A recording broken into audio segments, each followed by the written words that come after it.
వెంకటరామరెడ్డి గారు corporate law expert మనకు phone లైన్లో అందుబాటులో ఉన్నారు. వెంకటరామరెడ్డి గారు, ఈ రాజ్యసభ ఎంపీల కొనుగోలు కోసం చంద్రబాబు మళ్ళీ తయారయ్యారు. వైఎస్ఆర్సీపీకి సంబంధించినటువంటి ఎంపీలు, ఆయనకి రాజ్యసభలో ఉన్నది 0. సో ఎంత ఖర్చైనా పర్వాలేదు కొనాలి. ఏంటి కొనుగోళ్ల వ్యాపారం? మనం 2015లో తెలంగాణలో చూసాం, అక్కడ పట్టుబడిపోయారు. రాష్ట్రం ఎంత నష్టపోయిందో అందరికీ తెలుసు. మన ప్రయోజనాలన్నీ తెలంగాణలో వదిలేసి, హైదరాబాద్లో వదిలేసి రాత్రికి రాత్రి మనం పారిపోయి రావాల్సినటువంటి పరిస్థితి ఏర్పడింది. ఆ రోజు అడ్డంగా దొరికిపోవడం వల్ల మళ్ళీ ఇక్కడ వచ్చి 23 మంది ఎమ్మెల్యేలను కొన్నారు వైఎస్ఆర్సీపీకి సంబంధించి. ఇప్పుడు రాజ్యసభ ఎంపీల పైన కన్నేశారట. నా ప్రశ్న ఏంటంటే, సార్ ఇక్కడ కోర్టులో కేసు నడుస్తూ ఉంది చంద్రబాబు నాయుడు గారి మీద. ఛార్జ్ షీట్లో 22 సార్లు ఆయన పేరుంది. ఓటుకు నోటు కేసులో 22 సార్లు ఆయన పేరుంది. నిందితుడిగా చేర్చాలి ఆయన్ని, 22 సార్లు ఆయన పేరు పెట్టారే కానీ ఎక్కడ కూడా నిందితుడిగా చూపించలేదని ఆళ్ల రామకృష్ణారెడ్డి గారు వేసినటువంటి పిటిషన్ కేసు ఇంకా నడుస్తూనే ఉంది. మళ్ళీ ధైర్యంగా కొనుగోళ్ల వ్యాపారానికి దిగినట్టుగా కనిపిస్తోంది. ఏంటి ఈ కేసు తేలదా? ఫస్ట్. రెండోది, అసలు ఓటుకు నోటు కేసులో అప్పుడే శిక్ష పడుంటే మళ్ళీ ఈ కొనుగోళ్ల వ్యాపారం మొదలయ్యేది కాదనే భావన కూడా ప్రజల్లో ఉంది. ఏం చెప్తారు? ఇప్పుడు జస్టిస్ డిలేడ్ జస్టిస్ డినైడ్ అనేది నిజమేది. అంటే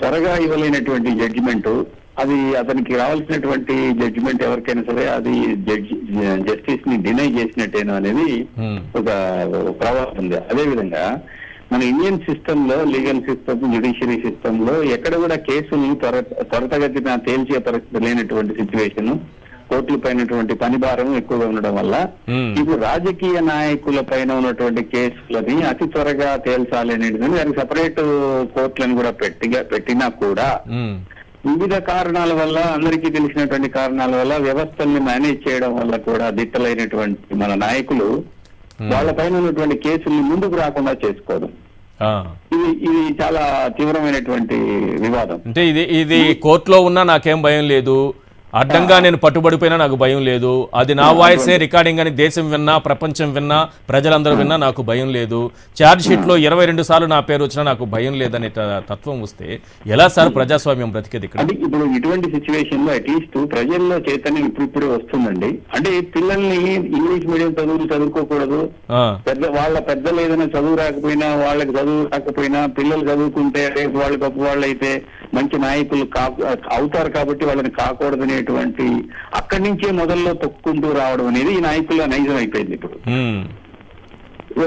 తండ్రులకి సారాయి పోయడము, సారాయి తక్కువకి ఇస్తానడము, అమ్మకి తల్లికి ఇస్తానటువంటి ఇవ్వకపోవడం, ఇటువల్ల ఏంటంటే పిల్లల్ని ఎక్కి రాకుండా చేయడం, పిల్లల్ని తెలివిమంతులుగా కాకుండా చేయడం అనేది వాళ్ళ నైజం. ఇంకొక 20 ఏళ్ళు లేకపోతే వీళ్ళ తరంలో వీళ్ళ కొడుకులు, వీళ్ళ మనవాళ్ళు కూడా రేపు ఈ విధంగానే అక్రమ పద్ధతుల్లో ముందుకు రావాలనేటువంటి ఆలోచనలో ఉన్నటువంటి ఈ రాజకీయ వ్యవస్థ ఉన్నంత కాలం మనల్ని ఎవరు బాగు చేయలేరు. మనలో చైతన్యం రావాలి, ప్రజల్లో చైతన్యం రావాలి, ఒక విప్లవం రావాలి, ఒక తిరుగుబాటు రావాలి. రీకాల్ అనేది చాలా ముఖ్యం. ఇక్కడ రీకాల్ పిటిషన్స్ అన్ని కూడా మనం రీకాల్ పిటిషన్ ఓన్లీ స్పీకర్ కే ఇవ్వాలి అనేది ఒక నియమం అయితే, స్పీకర్లు వాళ్ళు ఇష్టం వచ్చినటువంటి వాళ్ళు ఒక ఇండివిజువల్ గా ఒక పార్టీకి సంబంధించిన వాడిగా ఒక నిర్ణయం తీసుకోలేనటువంటి పరిస్థితుల్లో మనం చూస్తే, ఉదాహరణకి రఘురామకృష్ణరాజు గారిని డిస్క్వాలిఫై చేయమని చెప్పి పిటిషన్ ఇచ్చిన 4 సంవత్సరాలకు కూడా స్పీకర్ డెసిషన్ తీసుకోలేదు. అదే స్పీకర్ ఇంకొక 2-3 విషయంలో వెంటనే డెసిషన్ తీసుకొని వాళ్ళు సస్పెండ్ చేస్తారు.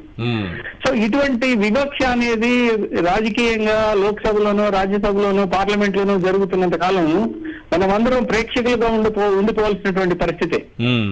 కాబట్టి ప్రజల్లో చైతన్యం రావాలి. రీకాల్ అనేది ఇప్పుడు ఈ కొనుగోళ్ల వ్యాపారం మొదలు పెడితే వాళ్ళు అనుకునేది ఏంటి? వైఎస్ఆర్సీపీకి నష్టం చేయొచ్చని అనుకుంటున్నారు, కానీ ప్రజలు కూడా, రాష్ట్రం కూడా కొన్ని ప్రయోజనాలు నష్టపోతుంది కదా. ఇప్పుడు వీళ్ళని ఎవరైతే ఇప్పుడు వీళ్ళు ఇండివిజువల్ గా వాళ్ళకి రావాల్సిన, వాళ్ళకి ఏదో ఒక 100 కోట్లకో 200 కోట్లకో ఒక్కొక్కరు అమ్ముడు పోతారు అనుకుంటే రేపు నష్టపోయేది మనము. మన నాయకుడు కాదు, నాయకుడు వాడి వైపు, వాడి పిల్లలు, వాడు అంతా బాగానే ఉంటారు. నష్టపోయేది ప్రజలు, రాష్ట్రం.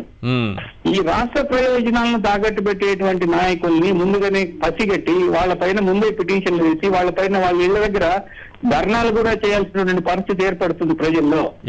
కాబట్టి వైఎస్ఆర్సీపీ నాయకులందరూ కూడా వాళ్ళ కార్యకర్తలను సంసిద్ధం చేసుకోవాల్సినటువంటి అవసరం ఆసన్నమైంది. ఇక్కడ ఏసీబీ కూడా, తెలంగాణ ఏసీబీ కూడా ఛార్జ్ షీట్ లో 22 సార్లు, అంటే ఓటుకు నోటు కేసులో 22 సార్లు చంద్రబాబు పేరు ప్రస్తావించిందంటే 22 సార్లు ప్రస్తావించిన ఆయన నిందితుడు కాలేదనేది చాలా ఆశ్చర్యకరంగా కనిపిస్తుంది సార్. ఏంటి సార్ ఇది? సుప్రీంకోర్టులో ఎక్స్ప్లెనేట్ పిటిషన్ వేసుకుంది సార్. ఇప్పుడు పిటిషనర్స్ ఎవరైతే ఇప్పుడు ఇదివరకు నాకు తెలిసి ఆళ్ళ రామకృష్ణారెడ్డి గారు వేశారు ఒక పిటిషన్. దాన్ని మళ్ళీ ఎక్స్ప్లెనేట్ పిటిషన్ వేసుకుని ఒక డెసిషన్ కి మళ్ళీ ఇవ్వాలని చెప్పేసి వాళ్ళ న్యాయవాదుల్ని అడిగి మళ్ళీ దాన్ని ఇది చేసుకుంటే కూడా, ముందుకు జరిపించుకుంటే కూడా బాగుంటుంది.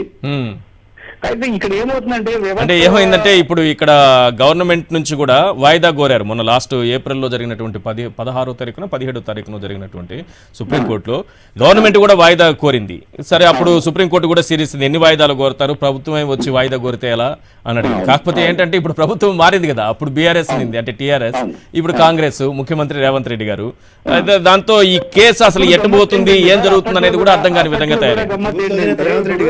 అదే ప్రభుత్వం కోరింది. రేవంత్ రెడ్డి గారు నేను పేరు ప్రస్తావించట్లేదు, కానీ ప్రభుత్వమే కోరింది. ఇక్కడ బీఆర్ఎస్ గవర్నమెంట్ ఉన్నప్పుడు వాళ్ళే టైం అడగడంలో చాలా ఆశ్చర్యకరమైన సంఘటన. ఎందుకు ఎవరి ప్రయోజనాల్ని కాపాడడానికి, ఎవరి ప్రయోజనాలను తాకట్టు పెట్టడానికి కూడా అర్థం కాదు. ఏమో సార్, ప్రజల్లో ఉన్న చర్చ అయితే ఒకటే, రాష్ట్ర ప్రయోజనాలు చంద్రబాబు వదిలేసి హైదరాబాద్ నుంచి పారిపోతే సరిపోతుంది అంటే ప్రజల్లో ఉన్న చర్చ. అనుగుణంగా ఇప్పుడు మనం అదే చిత్తశుద్ధితో ఉన్నటువంటి నాయకులు ముందుకు రావాలి సార్. వైఎస్ రాజశేఖర రెడ్డి గారు 21 మంది 23 మంది ఎమ్మెల్యేలతో కాంగ్రెస్ లో ఉండి అదే తెలుగుదేశం పార్టీకి వ్యతిరేకంగా 5 సంవత్సరాలు బ్రహ్మాండంగా పోరాడారు. మనం ఎన్నుకున్నటువంటి నాయకుల్లో ఒక చిత్తశుద్ధి ఉండాలి. వాళ్ళలో ఈ ప్రజల కోసం మేము పనిచేయాలన్నటువంటి ఆలోచన వాళ్ళలో వచ్చేంత వరకు ఇటువంటి పరిస్థితి వస్తుంది. ఇటువంటి పరిస్థితి నుంచి మనం మారలేము. మన పిల్లలు మనము ఎడ్యుకేటెడ్ అయిపోయి డబ్బులకి లోబడకుండా ఓట్లు వేసేటువంటి పరిస్థితి వస్తే, మీరు ఎన్ని పథకాలు పెట్టినా ఏం పెట్టినా ఒక రోజు ముందు మీరు ఎన్ని డబ్బులు ఇచ్చారు ఓటర్కి, మాకు 2000 వచ్చినాయి, మాకు 3000 వచ్చినాయి, మేము తీసుకున్నామని చెప్పి గొప్పగా చెప్పుకునేటువంటి ఆ రోజులు పోవాలి. మనం ఒక మార్గం సుగమం చేసుకోవాలంటే ఇటువంటి నాయకులకు చెక్ పెట్టాలి. వీటిపైన ఉన్నటువంటి పార్లమెంట్ లోనే ఒక చట్టం రావాలి.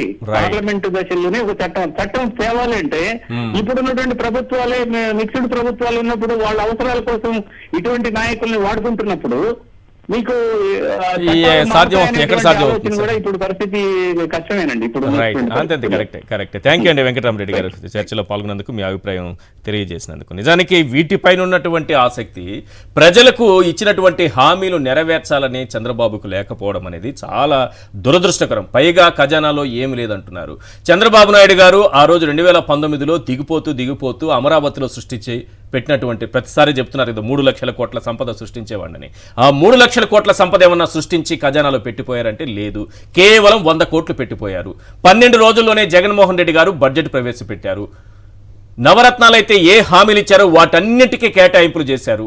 మీరు ఇప్పుడు తల్లికి వందనం ఇవ్వలేకపోతున్నాం, మేము ఇవ్వలేము, వచ్చే ఏడాది మా దగ్గర డేటా లేదు, దీనికి అందరితో ఒక కమిటీ వేయాలి, కమిటీ నాయకులంతా ఒక రూట్ మ్యాప్ తయారు చేయాలి, ఆ రోడ్ మ్యాప్ ప్రకారం మేము నిర్ణయాలు తీసుకుని ఎప్పుడు తీసుకుంటారో తెలియదు. కానీ జగన్మోహన్ రెడ్డి గారు వెంటనే ఎలా పెట్టగలిగారు మీరు ఇచ్చినటువంటి 100 కోట్లతో?